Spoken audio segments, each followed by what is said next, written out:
Tere õhtust kõik minu Lõustaraamatu sõbrad ja tuttavad. Tere hommikust tuli, vesi, taevas ja maa. Tere eriti ärevaid aegu, kosmos ja galaktika. Täna on järjekordne aeg iseendaga rääkimiseks. Teen seda oma vanas traditsioonilises formaadis. Näitan teile taustaks Mehhiko loodust ja alustaks sellise fraasiga sissejuhatavat osa. Tegelikult olen mina Liivimaa parim ratsutaja. Miks ma just niimoodi ütlen, saate hiljem teada.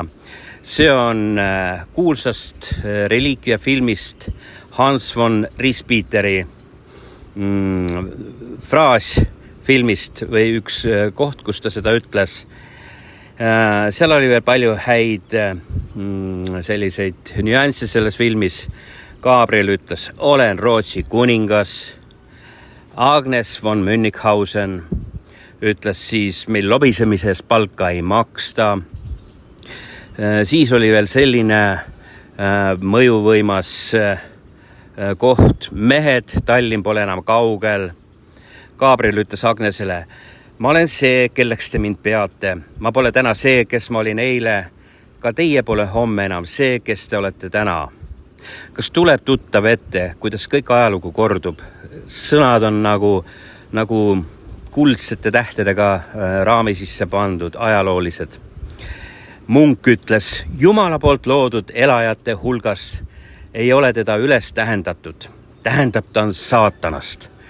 No vot, ja jällegi väga tuttav fraas, kloostriülema fraas. Vabad mehed ongi need kõige suuremad ketserid. Järelikult ka mina olen ketser. Vend Johannes ütles ülimalt tähtis asjaolu, erakordne ülesanne kutsub teid kõiki kloostri varjulisest rüppest paastu ja palve juurest maailma minema. Muidugi, mida mina juba olen ammu teinud. Et teisel viisil meie isandat teenida. Otsige preili Agnes von Münnighausenit. Keda me siis täna otsime, mis te arvate? Vaenlaste ja sõprade seast maa alt ja maa pealt. Kui leiate, siis ehk Jumal annab teile andeks, et te kõik olete joodikud, vargad, liiderdajad, laiskvorstid ja tainapead. No otse kümnesse, super. Vot see oli film ja ma mõtlesin, miks ma lapsena käisin seda filmi sedavõrd palju vaatamas, vist 14 korda järjest, aga ma avaldan nüüd salajase põhjuse. Meil oli koolis füüsikaõpetaja, oli üks idioot, selline hästi turske tüüp, mis ta võis olla mingi 40-50 aastane vana kommunistina närrakas, kes peksis joonlauaga lastele siis vastu näppe ja sõrmi, kui ta ei vastanud õigesti või midagi rääkis seal klassis ja mina otsustasin, mina sinna tundi enam ei lähe ja alati, kui see füüsikatund oli ja ta andis matemaatikat ka, siis ükskord sai mina lükatiga vastu näppe niimoodi, et mul olid näpud sinised.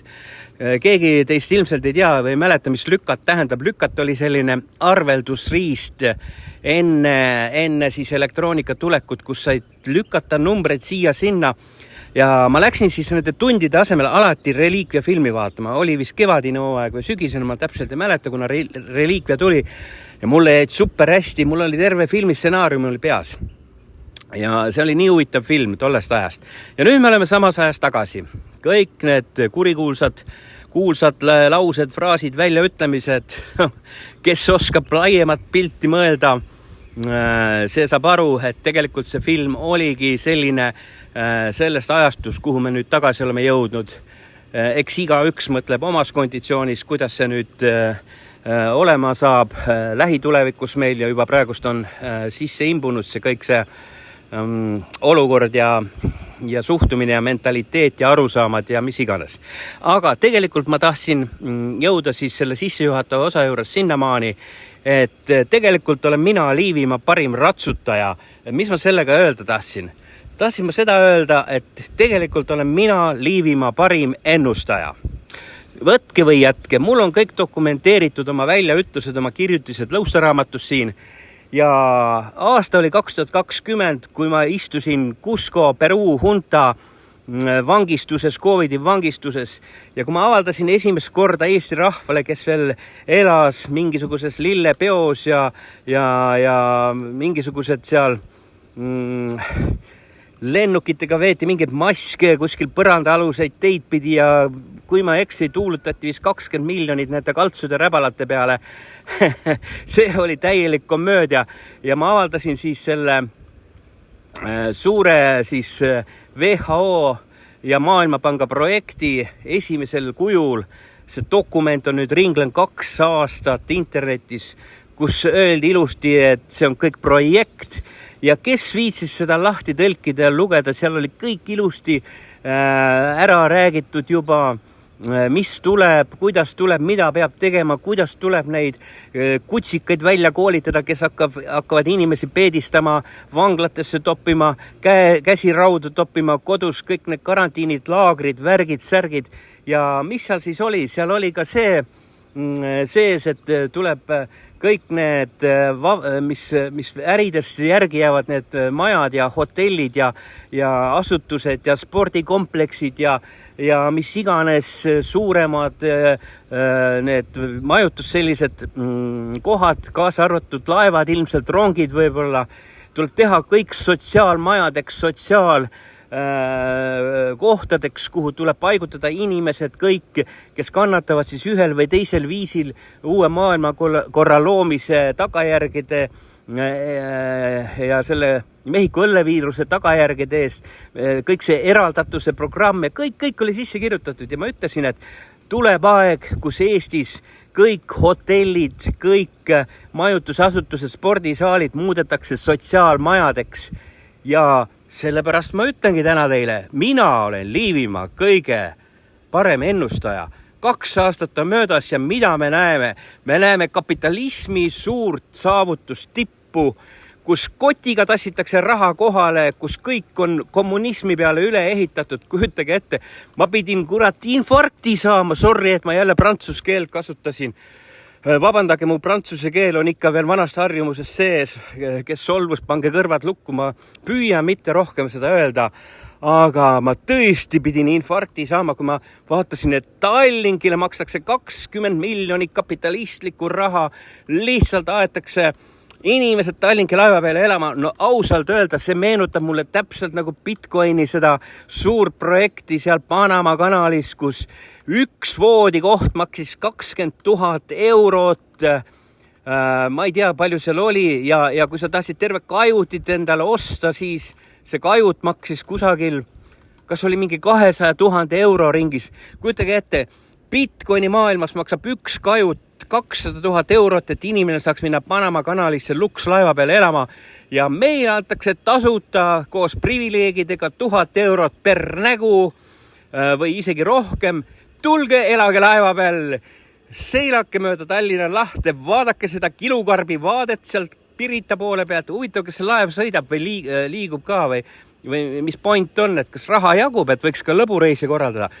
Inimesed kallikesed, mul ei ole mitte midagi selle vastu, ma olen super hämmingus, ma olen kõige selles hämmingus, ma olen Liivimaa kõige parem ennustaja olnud, ma ütlesin, kommunism tuleb tagasi, kõikidele võrdselt, kõikidele täpselt nii palju kui vaja on, kõikidele raha, mitte kellelgi ei ole vaja tööd teha, seda ma olen 100 korda juba öelnud, unustage töö, nüüd on vaja teile ainult ennast kasida, hooliseda, sitta koristada, tualetid, värgid, särgid, et kõik puhtad oleks, et midagi roiskuma ei läheks, et ikkagi ilus ümbruskoht oleks, sellepärast, et ega ausalt öelda, kultuuride erinevus on sedavõrd suur, slavjanski kultuur ja estonski kultuur ja siis Põhjamaade kultuur ja siis veel Euroopa kultuur, Brüsseli kultuur, et see on nagu Soodoma, Gomorra, ma vaatasin, mis Saksamaal olid mingi pildid, et ausalt öelda, see on nagu peale sellist ühikapidu, koolis vanasti olid sellised labrakad pärast seda, et ega muud ei olegi vaja teha, ongi vaja ainult seda sotsiaaltööd teha, teenindada, koristada, teenindada, ette anda, sööta, toita, joota ja tegelikult mitte midagi vaja teha ei ole.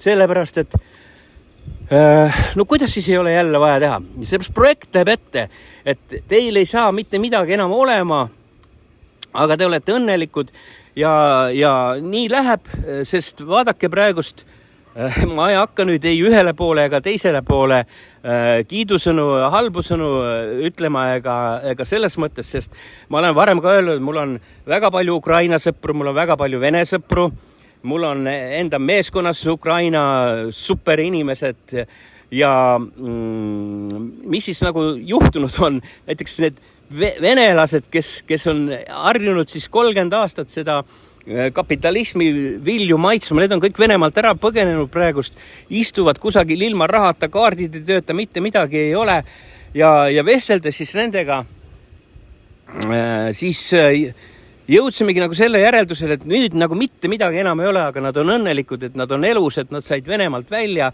sest inimesed, arvestage sellega, et Venemaal on tulemas revolutsioon.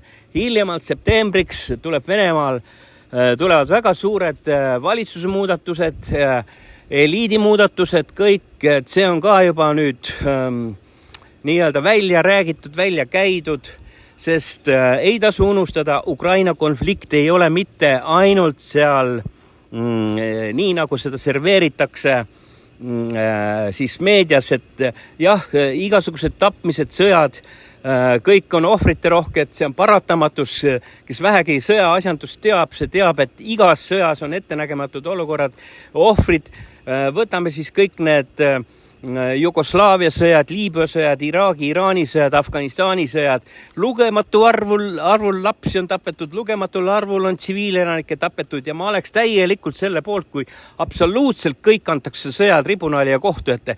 Alates sellest Ukraina sõjas siis, et kõik näpuga aetakse järge, dokumenteeritakse, võetakse, uuritakse välja, kes kus mida tegi. Siis võtame Jugoslaavia sõja, kõik, kes NATO sõdurid Jugoslaavias tapsid rahulikke elanikke.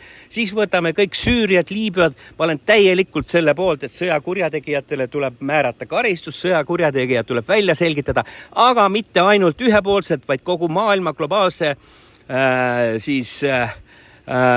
globaalses kontekstis, sest vastasel juhul need sõjad mitte kunagi ära ei lõppe. Sõjatööstus toodab relvi, sõjatööstus ajab teid kogu aeg sõtta.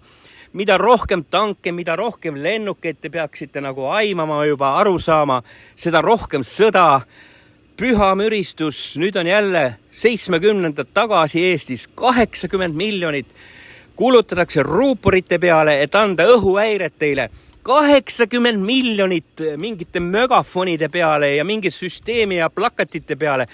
Issand, kui moosi sees võib Eestis praegust elada. Inimesed, andke mulle ka tööd. Ma tulen, ma hakkan ise ruuporeid tootma. Andke mulle 5 milli, ma tulen, kleebin teile iga päev kusagil plakateid, karjun ruuporitesse, et õhuhäire. Muide, meil on Liivimaa Ökokülas selline vändaga õhuhäire see. Et vänta, siis lööb sireeni käima ja terve Valmera regioon kuni Riiani välja kuuleb seda õhuhäiret. Et kui ma ükskord sinna jõuan nüüd kevadel ja hakkab seal mingisugune üritus mul, siis ürituse sissejuhatuse teen õhuhäirega, ma näitan teile seda. Suur vänt, suur selline instrument, see on sovjeti ajast, aga super töötab. Ja kujutage ette, ta ei maksa 80 miljonit, isegi mitte 10 konteinerit ette maksa 80 miljonit, vaid selle oma hind oli omal ajal Vene ajal vist, kui ma ei eksi, 67 rubla. Nii et vot selline vahe on raha ja rahal, eurokopüüridel, lepalehtedel, mida tuulutatakse praegust. Huvitav, kus need aparaadid, siis need trükimasinad kõik töötavad või see on kõik jänkide raha või see on hoopiski siis venelaste raha, mis on nüüd ära tuuri pandud, see 300-600 miljardit putinoidide raha, et äkki tuulutatakse juba seda ka Eestis, sest mitte keegi inimesed ei esita küsimust, et kas see kestabki siis nagu lõpuni või, et kas need andke ainult seda, teist, kolmandat. Üks Tiivani kindral ütles, et me peame raha saama nii palju, kui meil üldse vaja on Eesti kaitsmiseks. Ühesõnaga, minu arust tuleks absoluutselt Eesti viia sellisele nagu mõttelaadile, et tegelikult peaks tegema Iisraeliga näiteks stiili laenama hoopis tuumapommi. Mis te arvate? Et see oleks kõige parem garant, et kusagil on meil mingisugused need sihitud värgid Sankt-Peterburi ja Moskva peale ja kusagil istuvad mingisugused ilusate rasvaste nägudega sellised onkelid on ju, kes ütlevad, et nüüd me vajutame nupule, saate raisad kõik oma palga kätte, mida te meile teinud olete siin 100 aasta jooksul ja nii ja naa. Kuulge, Eestil ei oleks absoluutselt mitte mingit armeed vaja sel juhul. Nii et mõtleme selle peale, meil peaks teadlasi ka Eestis palju olema, sest me oleme maailma kõige parimad kõiges ja kõiges. Äkki teeks kiiresti mingi diili kas või Põhja-Koreaga, sest no mõni asi Põhja-Koreaga diili teha, et meil oleks vaja tegelikult just seda tuumarelva, sest tuumarelv on see olnud, mis peale Hiroshima ja Nagasaki pommitamist hoidis rahu maa peal kuni siiamaani. Ja kui te veel ei tea, ma kordan veel kord, kes panid Hiroshimale ja Nagasakile tuumapommi hävitades miljonites tuhandetes, ma ei tea, kui palju seal neid jaapanlasi siis kokku hävis, seda ei tea mitte keegi, ühe nipsuga. See oli meie Jänkistani suur sõber, kes praegust loob uut maailma korda ja kes praegu tahab kõiki sõjakurjategijad tribunali alla anda, välja arvatud iseennast. Ja vot, niimoodi inimesed on lood, et see, mis praegust toimub, see on hullumeelsus, see on täielikult tsivilisatsioonide kokkupõrge ja ma tahaks öelda teile, ärge unustage seda. Ma räägin teile nüüd vähekese seda, mis tuuled puhuvad Venemaalt. Venemaa alustas seda operatsiooni, nagu te teate, detsembris algatatud ultimaatumi taustal, kus öeldi von atsuda, natokad, kaduge minema meie piiri äärest või me anname teile litaka. Ukraina ei lähe NATOsse, Ukraina ei liitu NATOga ja seal oli veel mingid punktid. Ühesõnaga on vaja taastada rahutsoon, siis, mis oli 90ndatel aastatel 1997. See rahutsoon läks siis seal kusagilt, ma ei tea, kas Saksamaa tagant või kuskilt Saksamaa kandist, kus siis NATO väed ei olnud veel laienenud ja öeldi, et kui te ära ei kao, meie riigile järjekordselt ohtu ei tekita, et siis läheb andmiseks on. No ja mis siis juhtus? Juhtuski see, et see ultimaatum oli tegelikult Putinil ise endale. Sellega oli vana KGB-snik ilmselt ka nii-öelda malemängu ette mänginud, sest see andis talle kohustuse, patriootliku kohustuse alustada sõda ja alustada denatsifitseerimist ehk siis seda natokate kõik puhastamist juba Ukrainas, sest Ukrainas on ju kõik NATO väljaõppega väga vaprad sõdurid ja kõik. Nii et see oli see tegelik põhjus, millest algas see kõik pihta, sest eesmärk oli lagundada nagu Euroopat, NATOt ja kõike, aga sa raisk, mis juhtus see, et need Vene soldatskid ei olnudki võimelised üldse seda operatsiooni läbi viima. Enamuses olid kõik mingid tšurkad kusagil seal Tiina piiri äärest on ju, kes nägid elus esimest korda mobiiltelefone, hakkasid seal vist midagi maratööritsema, röövima, mis iganes, eks seda sõjatribunal pärast nii-öelda arutab välja, kes keda röövis, kui palju rööviti. Kusagil on kindlasti videokaadrid, mis kogutakse kokku, sellest saab terve ajalugu tulevikus tulevastele põlvkondadele. Ja venelastel läks see asi pekki. Kõik rääkisid suure suuga, et Ukraina võetakse ära 3 päevaga ja siis tullakse Baltikum ja nii edasi. Nüüd tuleb välja, et oi, et Ukraina sõjamehed on absoluutselt profid heade relvadega. No selge see, kui NATO on välja õpetanud, siis nii pidigi olema, kas keegi siis veel kahtles seda, kas kellelgi oli see üllatus. No ütleks niimoodi, et Vene armees ei ole mitte midagi muutnud viimase, ma ei tea, 30 aastaga siis või 50 aastaga. Mina olen selle omal ajal kõik läbi käinud, igas pullid, tsirkused, kõik, mis seal toimus, läbi elanud. Kunagi tulistasime õppuste käigus või pigem katsetasime ühte seda rannakuulipildujat Barentsi mere ääres põhjas, panime 3 bensiinivaati 0,5 kilomeetri kaugusele sinna mere äärde niimoodi, Barentsi mere ääres oli see kõik rannikul ja laadisime siis selle ranna, selle kuulipilduja ära ja igavene vinge, ma ei mäleta tema marki ja ühesõnaga meil ei olnud midagi teha, hakkasime tulistama bensiinivaate. Aga mis juhtus see, et kuulipildu ja see toru oli roostes või mingi asi oli õlitamata meil ja toru tõusis räkinal üles ja hakkas üle selle bensiinivaatide Barentsi mere peale tulistama, aga taga oli Vene allveelaev. Sa raisk, meid taheti tribunali alla anda, sellepärast, et me tulistasime Vene allveelaeva, periskoop oli üleval. Eks nad nägid seda meie teristamist ja plaani ja mis me seal tegime. Ja ausalt öelda, mul oli esimest korda elus piss püksis, sest ma mõtlesin, kui tribunali alla mind antakse, ma istusin seal kuulipildu ja selle platvormi peal ja keerasin vänta ja sihtisin, mina olin see sihtija nii-öelda. Ma ei mäleta, kuidas see vene keeles kutsuti ja ja meil oli mingi 2 kasti täristasime neid ära ja ega me ei teadnud, et seal see allveelaev on, pärast tuli välja ja kuulati üle siis 2 nädalat meid, aga õnneks siis me saime ajada selle peale, et see kuulipild oli roostis ja ta ei tulistanud, et me süüdi ei jäänud sellest. Aga tuleb välja, et nüüd on täpselt sama asi. Ma vaatan neid rusuhunnikuid seal kõike. Kus on siis kõik need kuradi kosmilised küberväed, kus on need igasugused droonid ja värgid, mis nagu peaks kõik ära fikseerima, ma ei tea, nivelleerima või kuidas öelda, et oleks selle lükati arvutustäpsusega kõik siit-sealt teada, et ärge toppige oma nina sinna, kus te saate vastu litaka, saate kusagilt, kus tuleb parema relvaga või mis iganes. Aga okei, ma usun ka seda, mida nemad seal räägivad, siis ma usun seda ka, mida teised räägivad, aga vaatame siis, mis siis saama hakkab. Igal juhul see sõda on läinud täielikult kontrolli alt välja ja siit ma tulen tagasi selle asja juurde, mis nüüd Venemaal on ootamas.